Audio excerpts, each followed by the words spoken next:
जय हिंद साथियों, मैं आपका मोहम्मद रफ़ी गुज्जर। साथियों, आज का मेरा ये मकसद है आप सबके सामने आने का कि कुछ हरिद्वार से और कुछ गुज्जर समाज के लोग जो पोस्टें कर रहे थे, मेरी स्क्रीन शॉट मार के ग्रुपों में डालना थी और पूछ रहे थे कि क्या अभी जो है वो राकेश उत्तराखंडी का समर्थन करता है क्या, उसको लेकर आप सबको बता देना चाहता हूँ। एक तो साथियों, राकेश उत्तराखंडी जो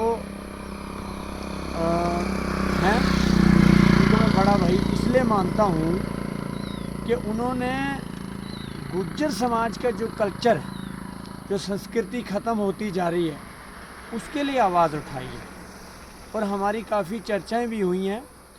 दूसरी बात ये है कि जहाँ की संस्कृति है, जहाँ का कल्चर है, वहाँ अगर जैसा देश वैसा वेश, और उस हिसाब से रहना पड़ता है। और बहुत सारी जगहों पर हमारे कुछ लोग जो अगर एक अपना कल्चर बदल देते हैं और जहाँ की संस्कृति है वहाँ दिक्कत होती है, वहाँ के लोग जो रह रहे हैं, वहाँ उस क्षेत्र के जो वहाँ की जो संस्कृति है, वहाँ दूसरा ही जो है पहनावा गुज्जर समाज छोड़ के और दूसरा पहनावा पहनने लग जाएं, तो उसके लिए एक उसका मैं समर्थन करता हूँ कि वो ये काम भी अच्छा कर रहे हैं। तीसरी बात ये है कि राकेश भाई जो कह रहे हैं कि जिस गुज्जर को पुनर्वास कानून के अंतर्गत जो गुज्जर आता है उसको जंगल में हक नहीं है, और वो नहीं है हक।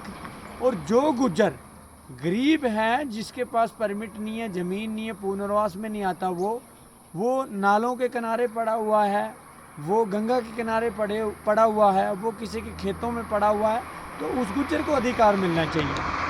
और ये तमाम बातें जो हैं राकेश भाई से हुई हैं मेरी। और अब ये मैं नहीं समझता हूँ कि किसके मन में क्या चल रहा है।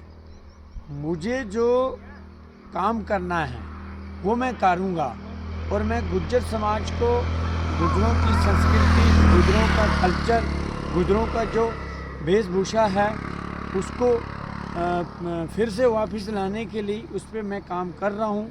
और सभी गुज्जर समाज बड़ी संख्या में जो है अब पगड़ी पहनने लग गए। अब उनको ये पता चल गया कि हमारा जो पहचान हमारी है, जो हमारा पहनवा है, हमारी जो पहचान है वो क्या है और वो क्या थी। तो ऐसे जो गतिविधि चलाना, ये जो पुष्टें करनी, और ये कट्टर के और इशारा करती है। मैं ये बोलना चाहूँगा भाई, जिस देश में हम रहते हैं उसका उसी हिसाब से हमारा भेष होना चाहिए और उसी हिसाब से हमने चलना है। जय हिंद।